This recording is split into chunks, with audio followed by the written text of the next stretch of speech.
Bonjour chers auditeurs et chères auditrices de notre web radio R212, notre auteur Aziz Daouda, en sa qualité de chroniqueur invité, partage son avis et sa réflexion avec vous dans cet article intitulé Maroc, pays du Sahel, la formule gagnante. Le voici en podcast pour vous.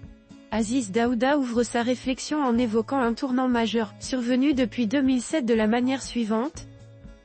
Depuis la proposition marocaine d'autonomie pour le Sahara occidental, dans le cadre de l'intégrité territoriale du Maroc, en 2007, le Front Polisario subit des reculs importants tant sur le plan diplomatique qu'interne, dans ses camps sur le territoire algérien. Ces dernières semaines, la situation dans les camps de Tindouf s'est fortement dégradée, révélant un désordre croissant et une perte progressive de contrôle des populations. Le chroniqueur invité met immédiatement en lumière la tension grandissante dans les camps de Tindouf ainsi. Les séquestrés sont de plus en plus souvent en confrontation directe avec les forces de l'ordre algériennes encerclant les camps, dont la mission est de limiter les déplacements, de crainte d'un retour massif vers le Maroc. N'a-t-on pas vu des vidéos où des manifestants crient, la voix métallique, « Laissez-nous retourner au Maroc » Ces démonstrations ne sont pas inédites dans les camps, mais cette fois-ci, il est clairement et fortement scandé « Vive le roi ».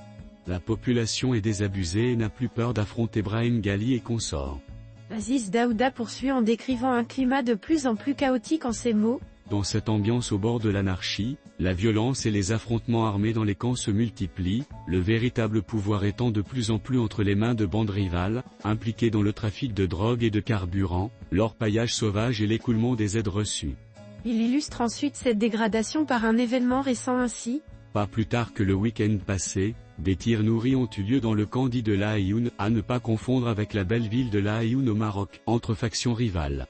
Impuissant, le Polisario n'est pas intervenu. Le chroniqueur invité enrichit son exposé d'un autre fait marquant de cette manière. Au même moment, 3 combattants du Polisario ont déserté, rejoignant les forces armées royales marocaines près d'Oumdrega, une fuite qui en annonce d'autres. Le Polisario est de plus en plus incapable d'imposer son autorité, en plus d'être décrié de l'intérieur même de ses propres structures.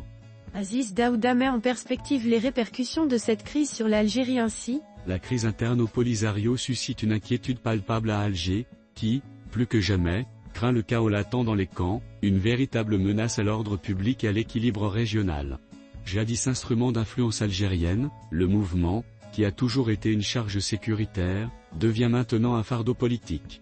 Plusieurs scénarios sont même évoqués, allant du désarmement à la dissolution des milices armées, mais cela ne sera pas possible sans des tensions internes majeures en Algérie. Une probable guerre des généraux.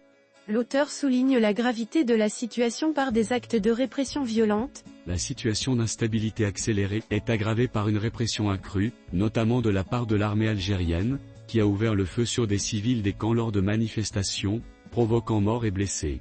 Ce climat de violence et d'oppression alimente la colère des populations séquestrées, qui constatent, médusées, l'inaction de ceux supposés les défendre.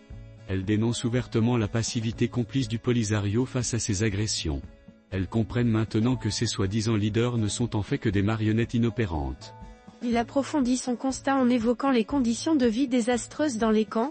Conjuguées aux conditions de vie extrêmement difficiles, avec un accès restreint à l'eau, à l'éducation et aux soins médicaux, la situation est de plus en plus intenable pour les séquestrés, sous le joug de criminels et de trafiquants de tout genre. Aziz Daouda élargit ensuite son analyse au point de vue marocain. Au Maroc, notamment dans les provinces du Sud, cette situation dramatique inquiète de plus en plus.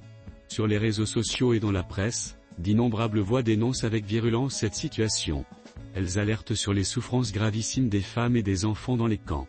De nombreuses ONG et observateurs internationaux appellent par ailleurs à une intervention urgente pour rétablir la sécurité et protéger les civils.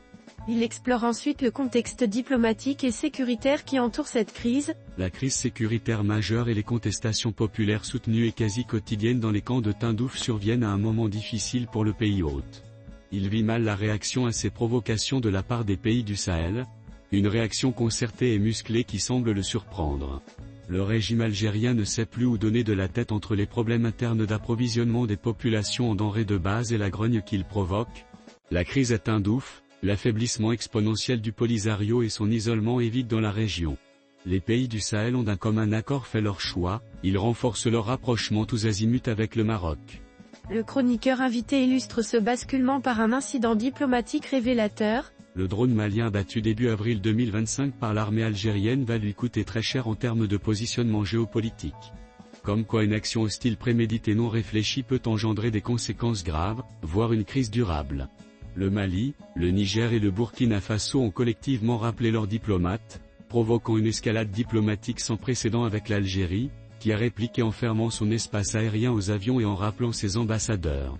Aziz Daouda souligne ensuite le tournant historique pris par les pays sahéliens. L'escalade avec Alger, qui semble s'installer durablement, a bien ouvert les yeux à ces pays. Ils avaient déjà sur la table la proposition d'ancrage à un projet marocain structurant, permettant leur ouverture sur l'Atlantique. Il précise ce changement de cap par une date marquante. Le 28 avril 2025, Sa Majesté le roi Mohamed VI recevait à Rabat les ministres des Affaires étrangères des 3 pays en question en même temps, un tournant géostratégique important. L'initiative Afrique-Atlantique est entérinée comme une facilitation de l'accès à l'océan, un fondement solide pour le développement économique et l'intégration commerciale des pays concernés. La dimension économique du projet est forte et celle politique puissante. Le Maroc est perçu comme un partenaire stratégique sérieux, engagé et notamment respectueux du principe de non-ingérence, ce qui contraste avec les tensions et le climat d'hostilité qui règne entre l'Algérie et les régimes sahéliens nouveaux. Les 3 pays ont réaffirmé leur adhésion totale à la vision marocaine. Leurs premiers diplomates respectifs ont souligné que cette alliance est un levier de croissance et de stabilité dans une région marquée par des crises sécuritaires et diplomatiques. Le chroniqueur conclut son analyse en mettant en relief les conséquences géopolitiques de cette évolution ainsi. L'évolution récente s'inscrit donc dans le contexte régional où le Maroc consolide sa position face à l'affaiblissement du Polisario et à la crise interne dans les camps de Tindouf, tandis que l'Algérie voit son influence reculer devant la montée en puissance des voisins sahéliens qui se tournent vers Rabat pour des solutions économiques et sécuritaires. Ce réalignement régional est un facteur supplémentaire qui fragilise la position algérienne tant dans le dossier du Sahara que dans la gestion du Polisario. Et enfin, Aziz Daouda conclut en soulignant ce basculement géostratégique inédit dans la région en ces termes. La crise algérienne avec le Mali, le Niger et le Burkina Faso, combinée au rapprochement stratégique de ces pays avec le Maroc sous l'impulsion de Sa Majesté le roi Mohamed VI, illustre donc un basculement géopolitique majeur au Sahel. Le nouveau contexte renforce la dynamique marocaine d'intégrité territoriale, tout en isolant davantage le Polisario et son sponsor. L'Algérie est très talentueuse quand il s'agit d'improviser ou de construire des crises avec son voisinage et au-delà.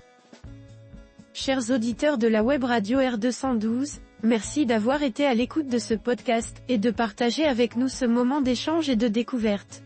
Votre présence et votre fidélité sont notre plus belle récompense. On se dit à très bientôt, si vous le voulez bien. Avec toute notre gratitude, l'équipe de R212,